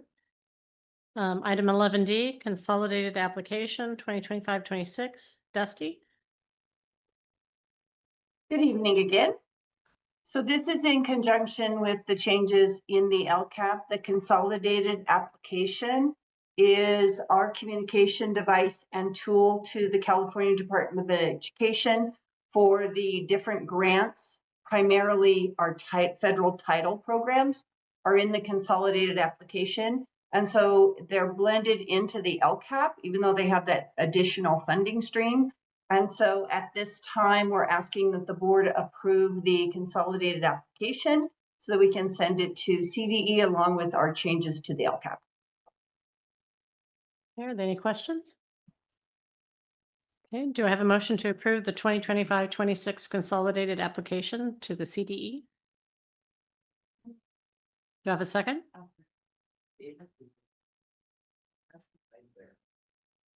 Okay.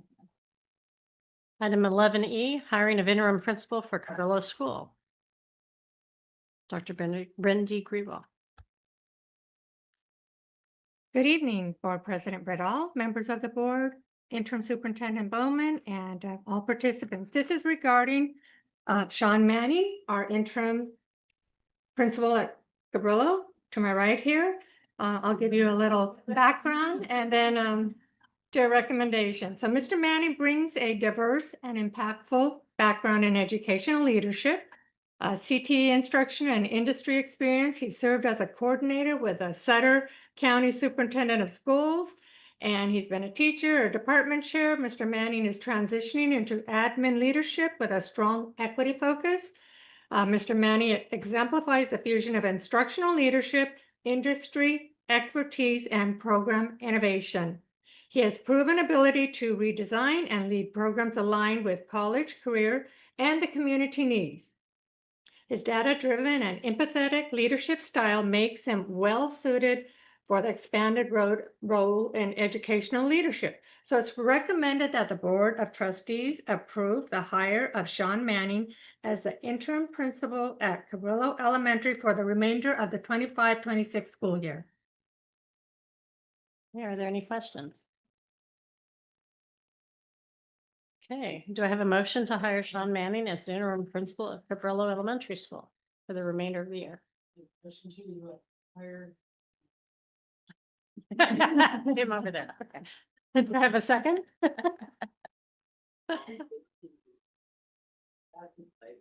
Welcome.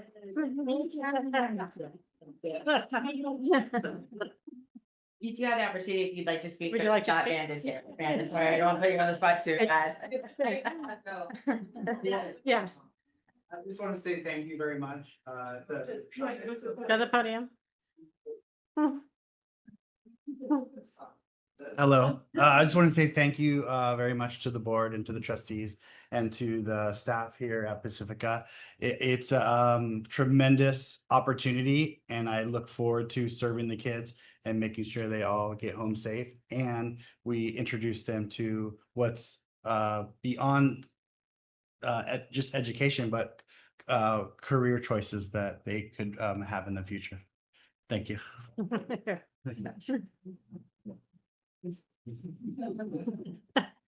Okay, item 11F, teacher induction agreement, 2025-26, Dr. Bindi Grewal. Thank you. So this is an item that comes to you yearly. It's about the teacher induction agreement. So the California Commission on Teacher Credentialing requires that newly credentialed teachers complete an approved teacher induction program. So we do this through the San Mateo County Office of Education. They have a proven record of strong structure and improving retention of our teachers.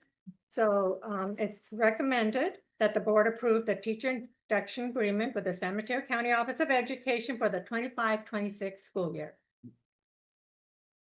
Okay, are there any questions? Do I have a motion to approve the teacher induction agreement for 2025-26? Do I have a second?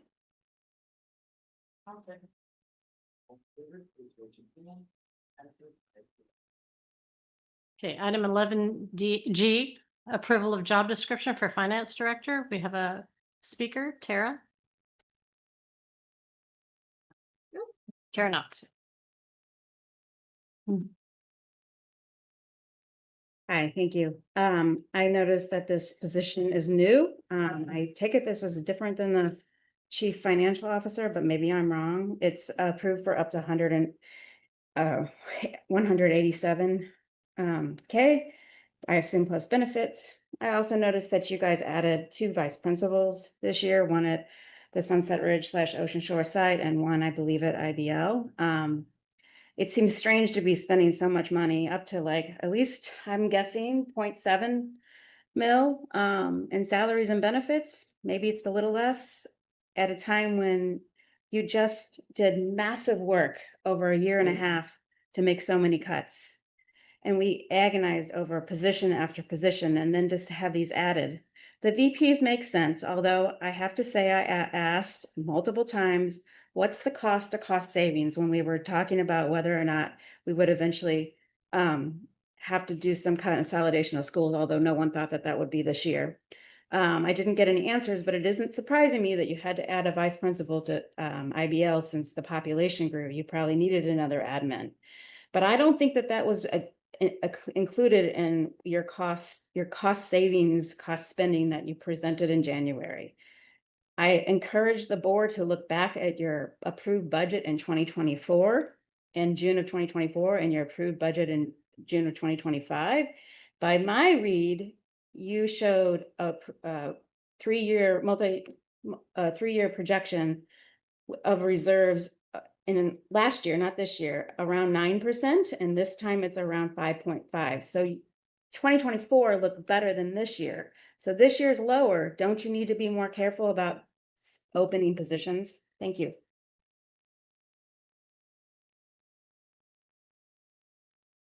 Okay.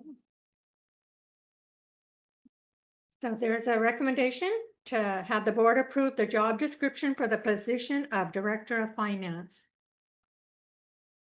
Can I ask a question? You bet. Is this position being added to what we already have in place? No, it would be either this or the one we have in place. So Thank this you. provides us options. Okay. Thank you.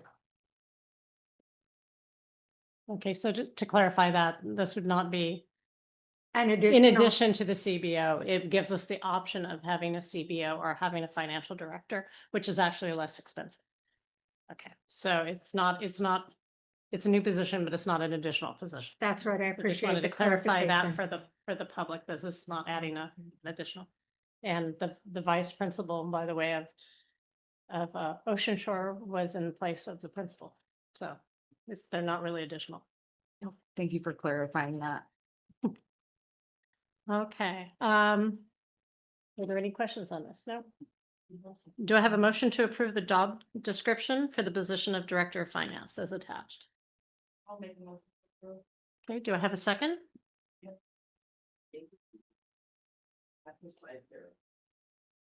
Okay, item 11H, provisional internship permit request for certificated employees. Yes, this is to request the board to approve an internship permit for a teacher to continue teaching in the district while the employee completes his coursework. Okay, are there any questions? Do I have a motion to approve the provisional internship permit? I appreciate, like. Push the button, lover. Hi, Jean. That I appreciate looking within, at our employees that we already have and rising them up. I hope that's something we can continue. Okay. All right. Do I have a motion to approve the provisional internship? Do I have a second? Well, second. Please raise your hand. All in Okay. favor, please raise your hand. Motion Thank you. 11I, approval of resolution 2025-08-20-A regarding authorized signers. Dr. Ladd. Thank you. Pacifica School District Governing Board Resolution 2025-0820-A.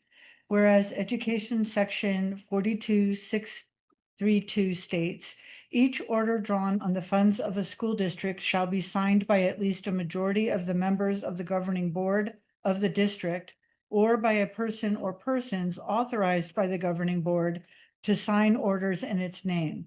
No person other than an officer or an employee of the district shall be authorized to sign orders, and whereas Education Section 42632 requires that signatures authorized under the Ed Code Section 46632 shall be filed with the County Superintendent of Schools, and whereas the governing board of the Pacifica School District has authorized any one of the following 5 officers or employees signatures on the district orders commencing July 1st, 2025. Carissa Bowman, Carla Chavez Torres, Martha Ladd, Garrett Logan Martin, Stacy Stoffer, Bendy Grewal. It is hereby resolved that the county superintendent shall be notified of this action on authorized signature form issued by the county superintendent. Regularly passed and adopted this 20th day of August, 2025. Okay, do we have any questions? Do we need all those names on there? So great. We had, so this is prepared, for the board deadline. I get for it. Published in the Thank you. agenda. Right. It So it doesn't can mean be that. revised at any time. Okay, thanks. Mhm. Okay. Do I have a motion to adopt the resolution 2025-08-20-A? Do I have a second? Well, second. Favor. Passes by.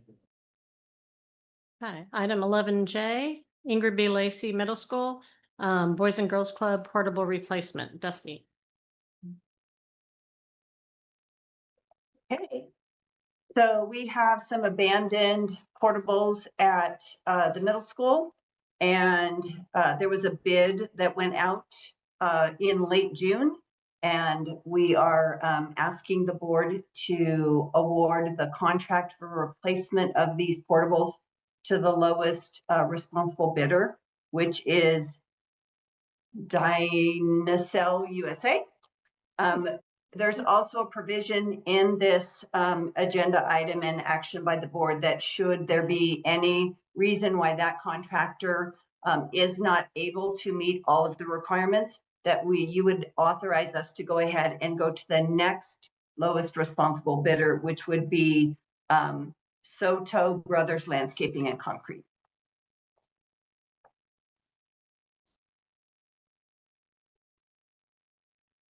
Okay, I had a question. Is it only for use for the Boys and Girls Club, or is it for use on the campus for anyone? I don't know if Dusty's there. So I'm going to take a stab at answering. It is portables that were abandoned by the Boys and Girls Club.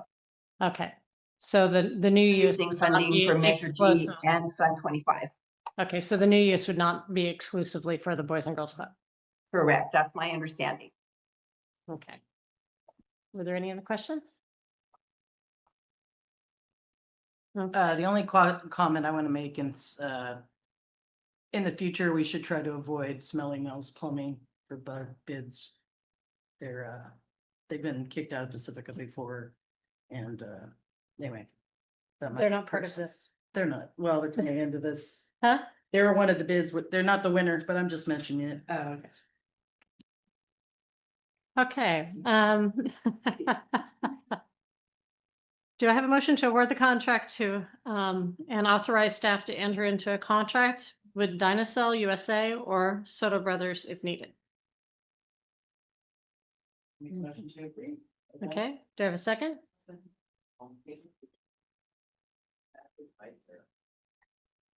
Okay, 11K. Approval of first addendum of employment, to employment agreement for interim superintendent.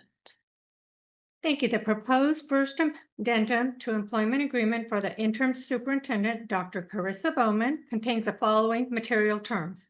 Expense reimbursement. The district shall maintain memberships in the Association of California School Administrators, American Association of School Administrators, California Association of African American Superintendents and Administrators, and any other organization the board may deem appropriate for the interim superintendent. This concludes the summary of the first addendum to employment agreement for the interim superintendent. A complete copy of the agreement is available from the district office upon request. It's recommended that the board approve the first addendum to the employment contract for interim superintendent Bowman. Are there any questions?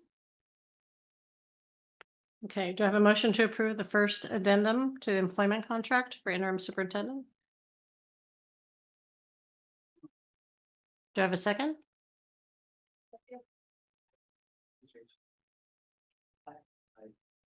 Thank you. Okay. Item JL, approval of governance handbook. Dr. Bowman.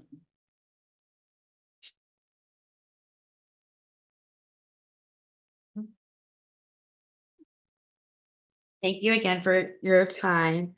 And the governance handbook was adopted last school year, and there was different individuals that were on the board at this time. The content of the book has not changed, but the individuals of trustees has. So we're asking for approval of the governance handbook, listing all the correct individuals that are currently serving the district. Okay, are there any questions? I have one question.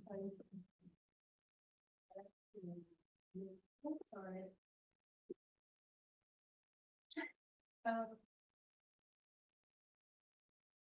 One second.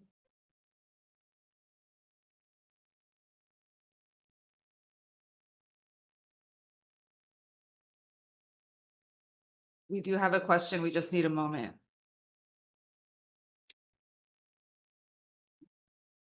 I'm not seeing it right now, so if I find it later, I'll let you know. Sure, absolutely.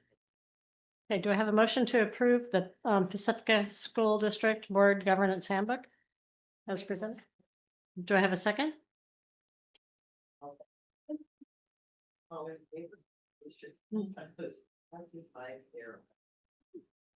Okay. Item 11M, approval of the draft board governance calendar 2025-26. Dr. Bowman.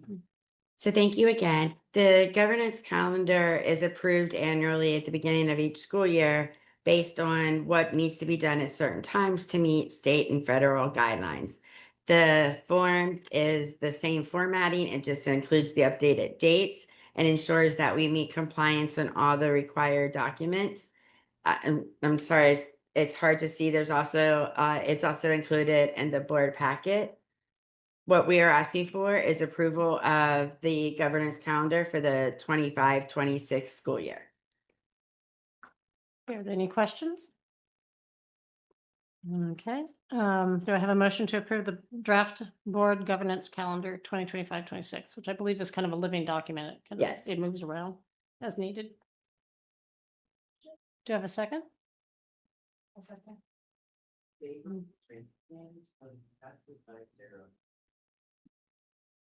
Okay. Item 11N, Board of Trustees School Assignments 2025-26. Dr. Bowman. So each year trustees choose a school to be assigned. We serve all the schools and all the students, but one direct contact with the trustees. You'll see on the document that 2023-24 is listed as well as 24-25. At this meeting, we're requesting the schools that are preferred and any possible changes for the 25-26 school year.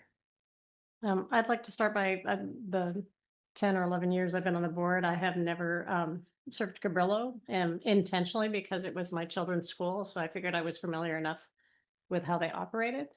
But if it would be okay with everybody, I'd like to do that this year. Okay. You can all speak up and what you would like. So I haven't worked with Cabrillo or Ortega, but I know Laverne. Okay, this will be my first time. So put me down for Ortega. So, and I have a kiddo at Sunset Ridge, and since Ocean Shore and Sunset Ridge are now on the same campus, I'm happy to take both of those. I could also take both of those. Oh, that would be, we could share them. Yeah, we can share. Love that. It is recommended that you don't have a school where your own children attend until after that grade period. There's no compliance or ed code, but just as best practices. Oh, okay, that's good to know. So, And also to get to know other schools that you don't, Yeah, I because like- you are very familiar with. I am, that school. and yeah, IBL, I'm curious about IBL, and I mean, all the schools, Lamar, Cabrillo. Why don't you take Ocean Shore and I'll take Sunset Ridge? Okay. I'd like Valamar.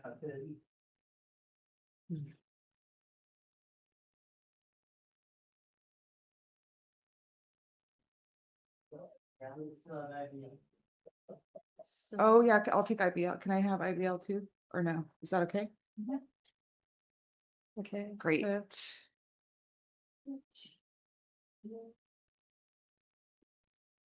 Okay, who has Ocean Shore? Okay. Okay. So just looking for my Cabrillo, Renault, IGL is Bridget Hart, Ocean Shore Bridget Hart, Ortega is my Dogget, and Sunset Bridge is Liberty Levels, and Palmer is. Yeah. Yes. And just so that you know, if you want to attend other things, you can't. It's just so that we know. You can attend them all if you'd like, but it's just this way we know that there's always at least a board member that's participating, especially around graduation time or open houses or back to school nights, so that there's someone that's going to try to be there. Okay, thank you. The vote, please. Oh, do we have to vote on that one? Okay. All right, do I have a motion to approve the school assignments for 25-26 as discussed? Do I have a second?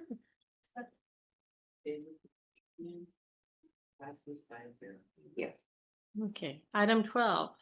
Board of Trustees, Superintendent's recap and future agenda items.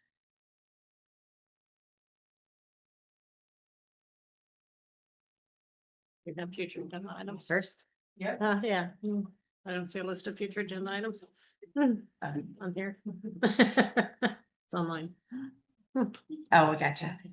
Well, first, just in regards to recap, it's been a really good launch to the school year. Magic School Bus went very well. We did it slightly different where we had 2 buses this year, each starting at opposite ends of the district. So every school got to see somebody during arrival instead of getting to some of the schools later, and it worked very well.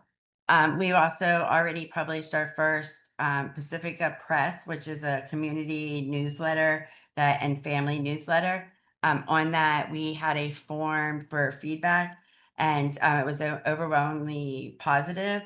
They made suggestions for things that they would like to see in future newsletters, and we are happily including them, and the newsletters will go out after each board meeting. So the parents and family members will be receiving another one this Friday. And we also, last year, we started to publish what is the Pacifica Pulse, which is the staff newsletter. That's continued this year, but in a more expanded version. It provides updates, it gives resources, but it's with a teacher focus, professional development opportunities and such forth. And that again was received well. The format has changed and I think it's easier to read and the feedback we received was all also positive. I love that. Just thinking about the theme last year was better communication, and I think it's great that you tackled that with newsletters. Okay. Anybody else have any? Sure, we have. I just wanted to comment on the newsletters as well, that I really enjoyed reading the community newsletter. I have a suggestion too. Please. If at the top of every newsletter, you could just put the link to our agenda for the next meetings. So it's right there. And then maybe also important dates, like, you know, I don't know, just whatever's important that week or month. So a link to the upcoming board agenda and then also important dates like for school events and other things happening towards the top. Absolutely. And then I'm just really excited to get a fresh start this year and dig in. And I really just hope we can focus on academics, reading, writing, arithmetic. And then along the line of the columns, I'm hoping that you'll be able to get you a column or some commentary in what used to be the Tribune, that's now online. So. And I have, I've already been in contact with Mrs. Wheeler at Coastside. She received the first newsletter. We got a positive response back. We're in communication now to see if something can be published on a more regular basis. And we're trying to work that at this time. And we've also talked to them and met with them about some of their requests and things that we can do to increase the communication. And at this point in time, it's been welcoming and been receiving positive impact from Coastside News. So I'm hoping that that will continue to expand. But thank you for. Because now with them being online, I think they're more flexible and before they had such a hard deadline for their Wednesday paper that I think this, even if it was once a month or something, it'd be good to get you a column or some comment there. Thank you. Anybody else? Okay, so the meeting will be adjourned, at 8:01 p.m. Nice, we're good past it.